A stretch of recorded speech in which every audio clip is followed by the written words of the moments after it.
अल्लाह तबारक व ताला के नाम से शुरू जो बड़ा मेहरबान और निहायत रहम करने वाला है। नाज़रीन मोहतरम, जब क़यामत का दिन कायम होगा तो जिनकी नेकियां ज़्यादा होंगी वो खुश नसीब तो खुशी खुशी जन्नत की तरफ रवाना हो जाएंगे, और जिनकी गुनाह या फिर बुराइयां ज़्यादा होंगी वो लोग जहन्नम की तरफ रोते और चीखते और बिलबिलाते हुए चल देंगे। लेकिन क्या आप जानते हैं कि कुछ लोग ऐसे भी होंगे जो जन्नत और दोज़ख के दरमियान रहेंगे?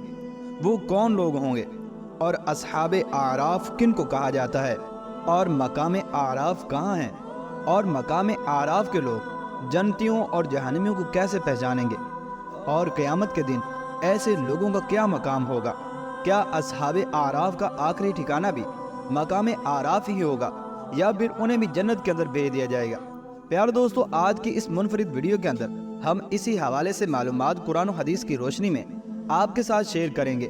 लिहाजा आपसे हमारी गुजारिश है कि आप हमारी इस वीडियो को एंड तक मुलाहिजा फरमाइए। प्यारे दोस्तों, ये बात याद रखें कि अल्लाह तबारक व तआला ने कुरान पाक के अंदर एक पूरी सूरह आराफ के नाम से नाजिल फरमाई है।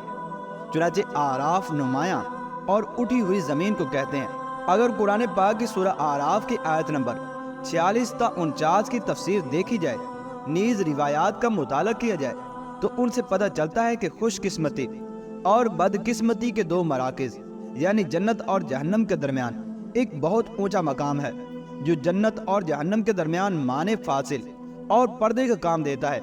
इस मकाम की वजह से जन्नत और दोज़ख के दरमियान फासला होगा, और इसी मकाम को कुरान पाक ने आराफ का नाम दिया है। ये एक बहुत ऊंचा मकाम है जहां पर से आराफ पर रहने वाले लोग दोनों तरफ यानी जन्नत और जहन्नम के लोगों का मुशाहिदा कर सकेंगे। अब सवाल ये पैदा होता है कि मकाम आराफ पर बरोज़े क़यामत कौन लोग होंगे जो कि जहन्नम और जन्नती लोगों का उनकी स्याही और सफ़ेदी के साथ मुशाहिदा करेंगे और उनको पहचानेंगे। प्यार दोस्तों, कुरान पाक की सूरह आराफ की 4 आयतों की तफसीर देखने के बाद ये मालूम होता है कि अस्हाबे आराफ के लिए 2 तरह की मुख्तलिफ और मुतज़ाद सिफ़ात बयान की गई हैं। पहली और दूसरी आयत में आराफ वालों की कैफियत इस तरह से बयान की गई है कि इन्हें आरजू है कि जन्नत में जाएं, लेकिन कुछ मौक़े ऐसे दरपेश हैं कि जिनकी वजह से वो जन्नत में नहीं जा सकते। जबकि वो बहिश्त वालों को देखेंगे तो इन्हें सलाम करेंगे और इस बात की तमन्ना करेंगे कि काश वो भी उनके साथ होते, लेकिन वो अभी जन्नत में दाखिल नहीं हो सकते। और जब उनकी नज़रों को दोज़खियों की तरफ फेरा जाएगा तो वो उनके दर्दनाक अंजाम को देखकर वहशत ज़दा होंगे और खुदा से जहन्नम से पनाह मांगते रहेंगे। लेकिन तीसरी और चौथी आयत से पता चलता है कि वो बाअसर और कुदरतमंद अफराद हैं जो दोज़ख वालों की सरजनिश भी करेंगे, और जो बंदे मकाम आराफ में रह गए हैं उनकी मदद करेंगे ताकि वो इससे गुजर कर मंजिल सादत तक पहुँच जाएं। यानी अस्हाबे आराफ के लिए 2 मशहूर रिवायात बयान हुई हैं। पहली रिवायत सूरह आराफ की 46 आयत से बयान की जाती है, जिसका तर्जमा कुछ यूँ है कि उन दोनों के दरमियान एक आड़ होगी और इस बुलंदी पर कुछ मर्द होंगे जो सबको उनकी निशानी से पहचानेंगे, और वो जन्नत वालों को आवाज़ देंगे कि तुम पर सलाम है, और वो इसमें दाखिल न हुए होंगे और वो तमा रखते होंगे। और जब उनकी निगाहें आग वालों की तरफ फेरी जाएंगी तो कहेंगे, ऐ हमारे रब, हमें जालिम लोगों के साथ मत कर। इसकी तफसीर में अल्लामा इब्न कसीर और इब्न हब्बान लिखते हैं कि ये वो लोग होंगे जिनकी नेकियां और बुराइयां बराबर होंगी, यानी ये न जन्नत में होंगे और न जहन्नम में, बल्कि इसके दरमियान मौजूद दीवार पर मौजूद होंगे। जो लोग जन्नत में दाखिल हो चुके होंगे इन्हें देखकर अस्हाबे आराफ इन्हें सलाम अलैकुम कहेंगे, और इन अस्हाबे आराफ की अपनी कैफियत ये होगी कि वो भी जन्नत में दाखिल होने की तवक्को रखते होंगे। और दूसरा ये कि कई अहले जन्नत अभी हिसाबो किताब से फारिग न हुए होंगे, मगर अस्हाबे आराफ उनके नूरानी चेहरे देखकर उनको पहचान लेंगे कि ये लोग जन्नती हैं, तो वो लोग इन्हें सलाम करेंगे और इसके बाद उनको जन्नत की खुशखबरी देंगे।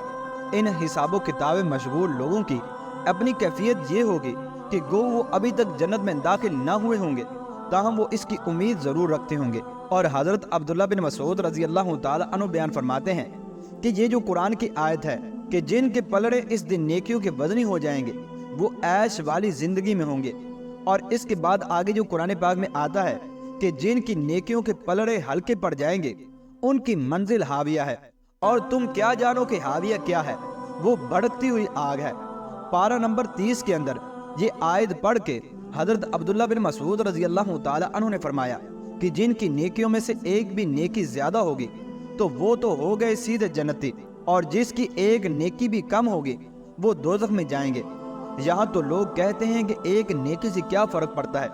پیار دوستو، یہ بات یاد رکھیں، حضرت عبداللہ بن مسعود رضی اللہ تعالی عنہ فرماتے ہیں کہ کچھ لوگ ایسے بھی ہوں گے کہ جن کی نیکیاں اور گناہ برابر ہو جائیں گے، اور اللہ تبارک و تعالی انہیں مقام اعراف پر روک لے گا، چونکہ نیکیاں زیادہ نہیں کہ جنت کے اندر چلے جائیں، اور نہ گناہ زیادہ ہیں کہ جہنم کے اندر چلے جائیں، تو حکم ہوگا کہ انہیں مقام اعراف پر ٹھہراؤ جو جنت اور جہنم کے درمیان ہے۔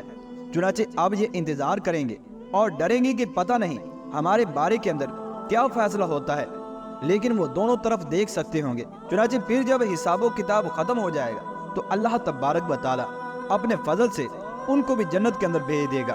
اور اصحاب اعراف کے حوالے سے جو دوسری روایت ہے وہ قرآن پاک کے آیت نمبر 48 سے لی گئی ہے، جس کا ترجمہ کچھ یوں ہے: اور ان بلندیوں پر کچھ مرد آواز دیں گے اور وہ کچھ لوگوں کو پکاریں گے جنہیں وہ ان کی نشانیوں سے پہچانتے ہوں گے، اور کہیں گے کہ تمہارے کام نہ آئی تمہاری جماعت، اور نہ تمہارا بڑا پن تمہارے کام آیا۔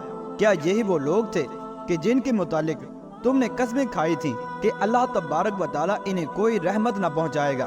اس آیت کی تفسیر کے اندر لکھا ہے کہ اہل اعراف وہ لوگ نہ ہوں گے جن کی بدیاں اور نیکیاں برابر ہوں گی، بلکہ یہ انسانوں میں سے کچھ مخصوص لوگ ہوں گے کہ جن کا مقام و منزلت پورے اہل محشر سے بلند ہوگا۔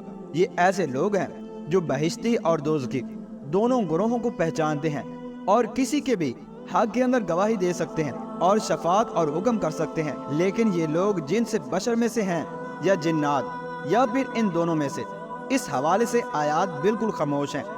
چنانچہ بعض مفسرین نے لکھا ہے کہ اصحاب اعراف انبیاء اور ان کے خلفاء ہوں گے۔ پیار دوستو، حضرت علی شیر خدا رضی اللہ تعالی عنہ کا قول ہے کہ انسان سویا ہوا جب مرے گا تو جاگ جائے گا۔ کہ یہ کیا ہوا؟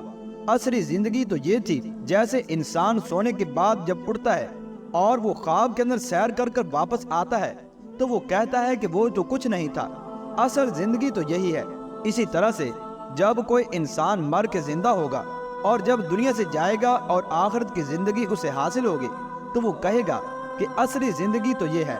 لہذا ہمیں چاہیے کہ اس آنے والی زندگی کے لیے ہم ابھی ہی سے تیاری شروع کر دیں، تاکہ اللہ تبارک و تعالی بروز قیامت ہمیں بھی ان تمام بلند مقامات پر فائز کرے جن پر اس کے نیکوکار بندے فائز ہوں گے۔